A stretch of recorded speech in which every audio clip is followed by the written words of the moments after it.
বিশ্ব নবী সাল্লাল্লাহু আলাইহি ওয়াসাল্লাম বলেন, বনি ইসরাইলের ওই ব্যক্তির মতো আমার বান্দারা যদি, আমার উম্মতেরা যদি তাওবা করতে পারে, আমার আল্লাহ ওই মজলিসে বসে থাকা অবস্থায় জিন্দেগীর तमाम গুনাহ মাফ করে দেবে।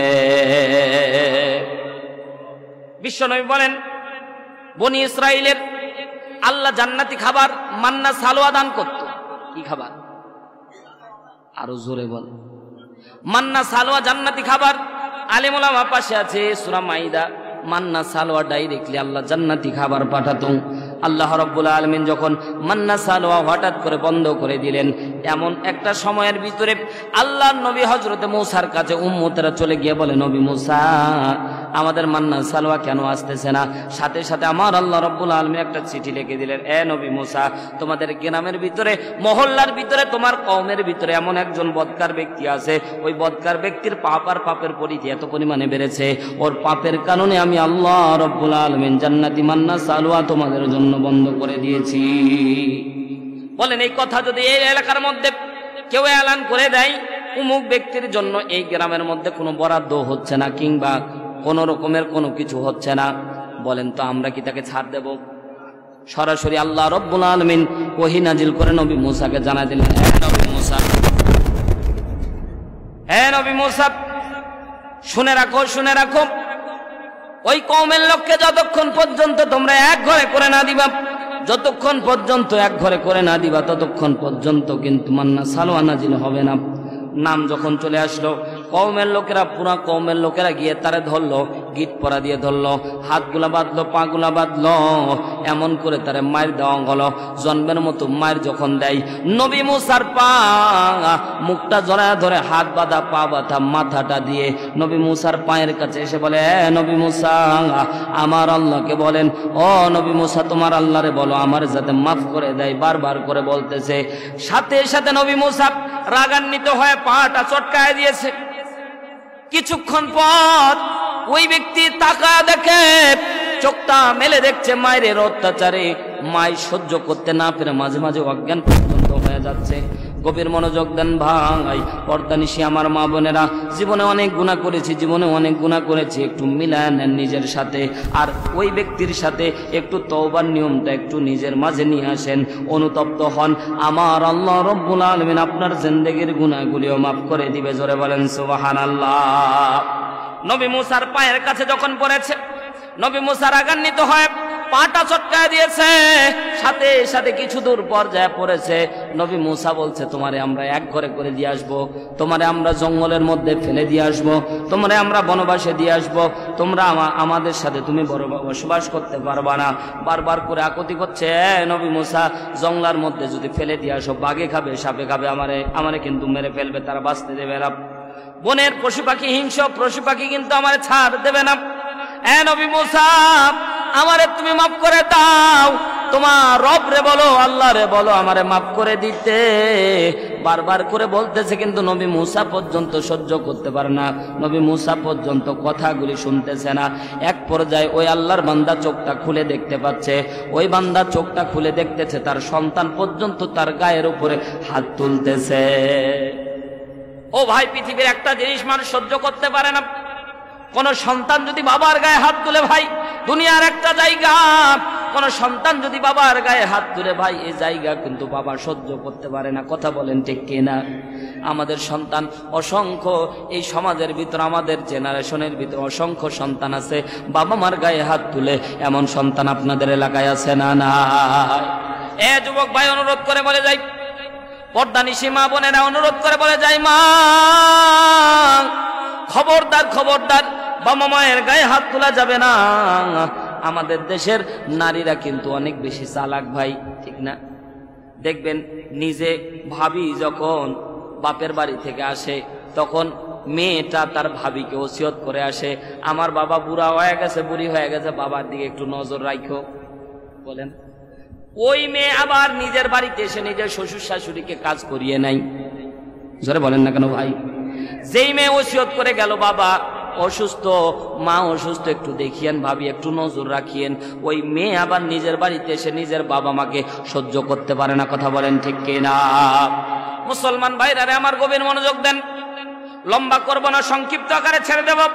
ও আল্লাহর বান্দারা, নবী মুসা আলাইহিস সালাতু ওয়াস সালাম সহ কওমের লোকেরা যখন মার দিচ্ছিল কতক্ষণ পর্যন্ত বারবার করে বলতেছিল আমার তোমরা জঙ্গলার মধ্যে ফেলে দিয়ে আসো না, কিন্তু নিজের সন্তান যখন গায়ের উপরে হাত তুলেছে, ও ভাই ওই অবস্থা কিন্তু বাবা সহ্য করার মতো ক্ষমতা রাখে না।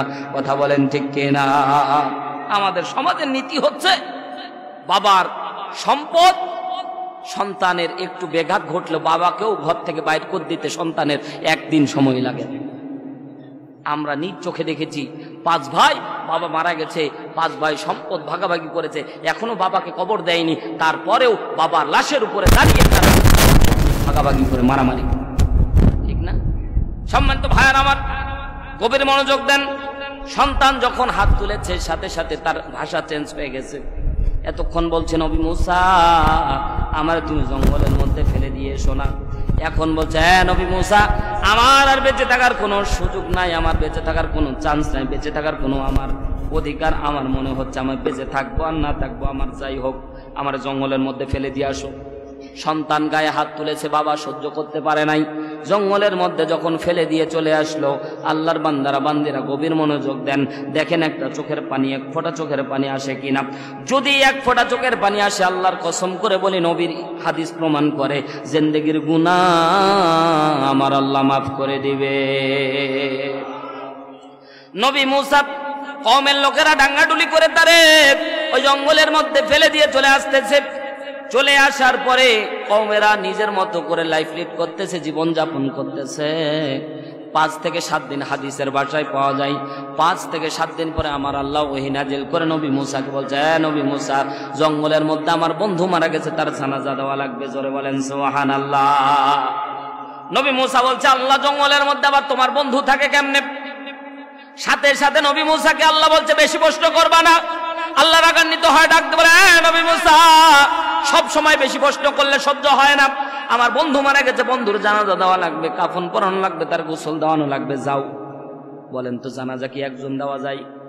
কওমের লোকের কাছে প্রেজেন্টেশন করলে কওমের লোকেরা আল্লাহর বন্ধু মারা গেছে, আল্লাহর বন্ধুর জানাজা পড়ানো লাগবে, গোসল দেওয়া লাগবে, কবরস্থ করে দেওয়া লাগবে, চলো তোমরা তাড়াতাড়ি চলো। সাথে সাথে কওমের লোকেরা ঘাটতেরা জাতি ভাই, আজকে ওই ফিলিস্তিন, কিন্তু ওই ফিলিস্তিনের মধ্যে গাজা উপত্যকায় ইহুদিরা যারা আজকে মুসলমানদের গায়ে হাত তুলে, ওরাই হচ্ছে ওই ইহুদি জাতি। কথা বলেন ঠিক কিনা? তারা ছিল ঘাটতেরা জাতি। সাথে সাথে নবী মুসাকে বলছে নবী মুসা আল্লাহর বন্ধু মারা গেছে, আল্লাহ জানাজা পড়াক, আল্লাহ জানাজা পড়াক, তুমি যাও, আমরা যাব না। সাথে সাথে আমার আল্লাহ বললেন এ বন্ধু নবী মুসা কওমের লোকদেরকে এলান করে দাও আমার বন্ধুর জানাজায় যারা যাবে তাদের জিন্দেগির তামাম গুনাহ মাফ করে দেব। এবার বলেন তো এমন সুযোগ যারা পাবে তারা কি চান্স হাতছাড়া করবে? এতক্ষণ যারা বলছে যাব না দৌড় মেরেছে আগে। নবী মুসা বলছে আমারেও নিয়ে যাও, পিছনে নবী মুসা দৌড়াই, কওমের লোক সামনে দৌড়াই। আল্লাহ বলে এত সহজে আমি ছাড় দেব না, যখন সওয়াব দান করব তখন তোমাদের একটু কষ্ট করে নেব। পুরা জঙ্গলের মধ্যে তালাশ করে দেখে এই যে 5 থেকে 7 দিন আগে যারা আমরা মাইর দিয়ে এক ঘরে করে দিয়ে আসলাম, আল্লাহর কথাই যারা আমরা মাইর দিলাম, আল্লাহর কথাই যারা আমরা এক ঘরে করে দিয়ে আসলাম, আল্লাহর কথাই যারা আমরা জঙ্গলের মধ্যে ফেলে দিয়ে আসলাম, একটা লাশ সারা লাশ খুঁজে পাওয়া যায় না। আবার দ্বিতীয়বার তন্ন তন্ন করে খুঁজতেছে, কোনো লাশ খুঁজে পাওয়া যায় না। তৃতীয়বার আবার খুঁজতেছে, নবী মুসার কলার পর্যন্ত তারা ধরে ফেলেছে। হ্যাঁ নবী মুসা খেলা কি শেষ? এরে না তোমার কথাটাই মার দিলাম। লোকেরা ডাইরেক্ট বলে নবী মুসা তুমি তো কায্যাব মিথ্যাবাদী, তোমার কথাতেই তোমার নাকি আল্লাহ বললো এরে মার দিতে, আবার 5 থেকে 7 দিনের ব্যবধানে বন্ধু হয় কেমনে? সাথে সাথে নবী মুসা ডাক দিল আল্লাহ তোমার বন্ধু হলো কেমনে এটা বলো। সাথে সাথে নবী মুসাকে আল্লাহ এলান করে জানায় দেয়, নবী মুসা কওমের সামনে এলান করে দাও বান্দারে যখন তোমরা মার দিয়েছিলা, বান্দা বারবার তোমার পায়ের কাছে গেছিল, তারপরেও তুমি কিন্তু আশ্রয় দাও নাই। বান্দারে যখন তোমরা জঙ্গলের মধ্যে ফেলে দিয়ে আসতেছিলা, বান্দা পিছন থেকে তোমাদের হাউমাউ করে ডাক দিয়েছিল, কেউ তোমরা সাড়া দাও নাই। ডান দিকে সম্পদের দিকে তাকিয়েছিল, সম্পদ সাড়া দেয় নাই। বাম দিকে আত্মীয় স্বজনের দিকে তাকায়ছিল, বাম দিকে সাড়া দেয় নাই। পিছন দিকে কওমের লোকদেরকে ডাক দিয়েছিল, কেউ সাড়া দেয় নাই। কেউ যখন তোমরা সাড়া দাও নাই, এ নবী মুসা কওমকে এলান করে দাও, কওমকে জানায় দাও দুনিয়ার কোন মানুষ যখন সাড়া দেয়নি, ওই বান্দা যখন 2 চোখের পানি ছেড়ে তার মাথাটা জমিনের মধ্যে লাগিয়ে দিয়ে আমি আল্লাহ রে আল্লাহ বলে ডাক দিয়েছে, আমি আল্লাহ সাথে সাথে তার জিন্দেগির গুনাহ মাফ করে দিয়েছি। জীবনে এক রাকাত নামাজ পড়ে নাই, জীবনে রোজা রাখে নাই। ও আল্লাহর বান্দারা, সারা জীবন গুনার মধ্যে যে নিজেকে নিমজ্জিত রেখেছে, যখন কওমের লোকেরা কেউ তারে সাড়া দেয় নাই, দুই চোখের পানি ছেড়ে মাথাটা নত করে দিয়ে আল্লাহকে বলেছিল, আল্লাহ দুনিয়ার মানুষ আমারে ছেড়ে চলে গেল, আল্লাহ আমার সন্তান আমার গায়ে হাত তুলেছিল, আল্লাহ আমার সম্পদ পড়ে আছে, আমার সম্পদ আজকে আমার কাজে আসতেছে না। ও রব্বুল আলামিন, তুমিও কি আমারে ছেড়ে দিবা? তুমি কি আমারে মাফ করবা না? আমার আল্লাহ বলে, নবী মুসা কওমকে জানায় দাও, আমি আল্লাহরে আল্লাহ বলে যখন বান্দা ডাক দিয়েছে, আমি আল্লাহ সব রাগ গুসা ভুলে গিয়ে বান্দারে আমি মাফ করে দিয়ে আমার বন্ধু বানায়া জান্নাতের খাতায় তার নামটা লিখে দিয়েছি। চোখের পানি ছেড়ে মাথাটা নিচু করে দিয়ে নিজের গুনার কথা স্মরণ করে একবার ডাক দেন না, আল্লাহ। আল্লাহরে বলেন না, আল্লাহ মাফ করে দাও। ও রব্বুল আলামিন, অনেক অন্যায় করেছি, অনেক জুলুম করেছি। বিশ্বনবী বলেন, এই ঘটনার সাথে সামঞ্জস্য করে কেউ যদি চোখের পানি ছেড়ে কাঁদতে পারে, আমার আল্লাহ চোখের পানি নাকের ডগায় আসার আগে আমার আল্লাহ জিন্দেগির তামাম গুনাহ মাফ করে দেয়। বিশ্বনবী বলে, সাহাবীরা শোনো, বানি ইসরাইলের থেকে আমার উম্মতের দাম কম না, কম না। বানি ইসরাইলকে যদি আমার আল্লাহ এইভাবে ক্ষমা করতে পারে, আমার উম্মতেরা যদি কান্না না আসে, কান্নার ভান করেও যদি আমার আল্লাহকে দেখাইতে পারে, আমার আল্লাহ ওই কান্নাকারীদের সাথে ওই কান্নাওয়ালা ভানকারীকেও আল্লাহ মাফ করে দেয়। আল্লাহু আকবার, আল্লাহু আকবার। সম্মানিত হাজিরিন, রাত অনেক গভীর হয়ে গেছে, স্লিপ চলে এসেছে, সংক্ষিপ্ত আকার করার জন্য। এই জন্য আর আপনাদের কষ্ট দেব না। তুবু ইলাল্লাহি তাওবাতান নাসুহা। বিশ্বনবী সাল্লাল্লাহু আলাইহি সাল্লামকে আল্লাহ উপহার দান করেছে, হাবিব আমি আল্লাহ ঘোষণা করলাম তোমার উম্মতের কোনো গুনাহ আমি আল্লাহ রাখবো না, সব গুনাহ আমি আল্লাহ মাফ করে দেব, সব গুনাহ মাফ করে দেব, আমি আল্লাহ গুনাহ রাখবো না। আল্লাহু আকবার বলে। এই গুনাহ ক্ষমা করার আমি বলেছিলাম 4টা পদ্ধতিতে তাওবা করা লাগবে। জোরে বলেন কয়টা? 4টি পদ্ধতিতে তাওবা করলে আল্লাহ এই তওবা কবুল হচ্ছে কি হচ্ছে না, এটা আল্লাহ রাসূল বলছে যে তোমরা দেখতে পাবা যে তোমাদের তওবাগুলি কবুল হচ্ছে কিনা। পর্দানিশি আমার মা বোন যারা আছে, ও মা গভীর মনোযোগ দেন। 4 পদ্ধতিতে তওবা করা লাগবে। আমরা কোনো ভুল হলেই তখনই না তওবা করি, ঠিক না? না ভুল ছাড়াই তওবা করেন? ভুল ছাড়াই তওবা করেন। একটু জিকির করেন, লা ইলাহা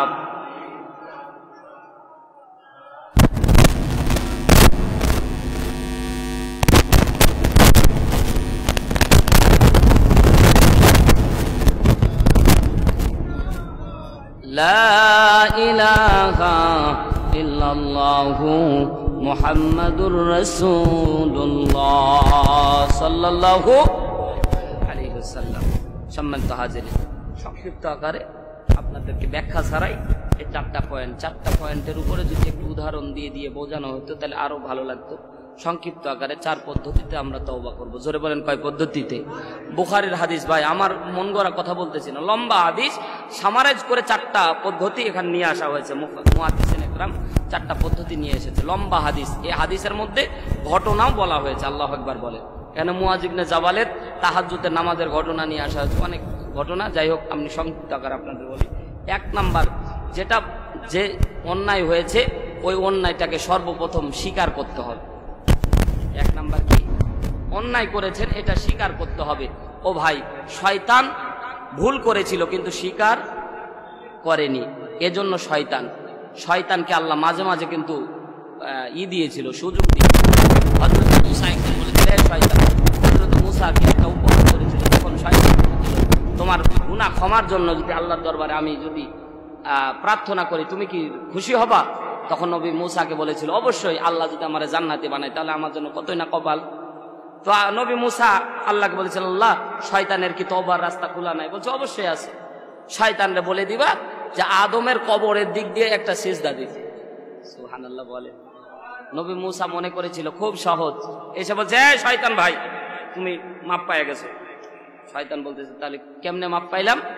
বলছে তুমি আদমের কবর বরাবর একটা সিজদা দিলে আল্লাহ তোমার মাফ করে দিবে।